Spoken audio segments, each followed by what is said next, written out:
friends, welcome back to Sucharita Rannaghar. Today I am going to cook baby corn Manchurian. If you like my video then subscribe to my channel and hit the bell icon to remain updated to my latest videos. Baby corn Manchurian করার জন্য আমি এখানে কতগুলো baby corn নিয়েছি। Baby কর্নগুলো ভালো করে ধুয়ে নিয়েছি এবং ঠিক এইভাবে বেবি কর্নগুলো কেটে নিতে হবে।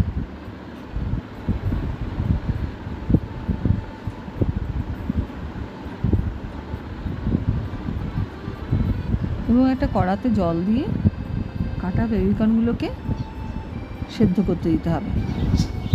অল্প নুন দিয়ে 10 মিনিট প্রায় সেদ্ধ করে নিতে হবে। সেদ্ধ হয়ে গেছে, এবার এটা জলটা ঝরিয়ে নিতে হবে। এবার আরেকটা বাটিতে আমি নিয়ে নিচ্ছি 2 চামচ ময়দা এবং 2 চামচ কর্নফ্লাওয়ার এবং অল্প একটু নুন, 1 চামচ লঙ্কার গুঁড়ো, 1 চামচ আদা রসুন বাটা দিয়ে একটু ঠান্ডা জল দিয়ে আস্তে আস্তে জল নিয়ে মেখে নিতে হবে।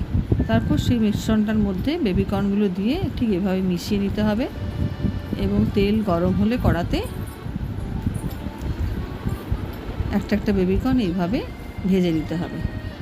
বেবি কর্নগুলো ভাজা হয়ে এসছে, তারপর সেই কড়াতে তেল দিয়ে রসুন কুচি, পেঁয়াজ কুচি, ক্যাপসিকাম কুচি, অল্প নুন,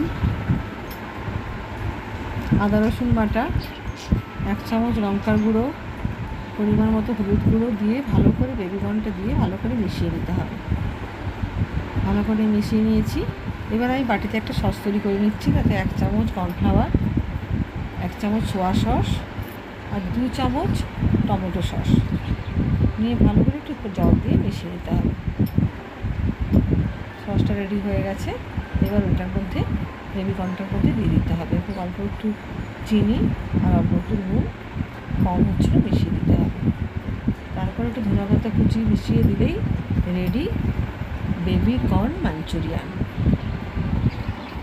খেয়ে দেখবেন দারুণ হয়েছে।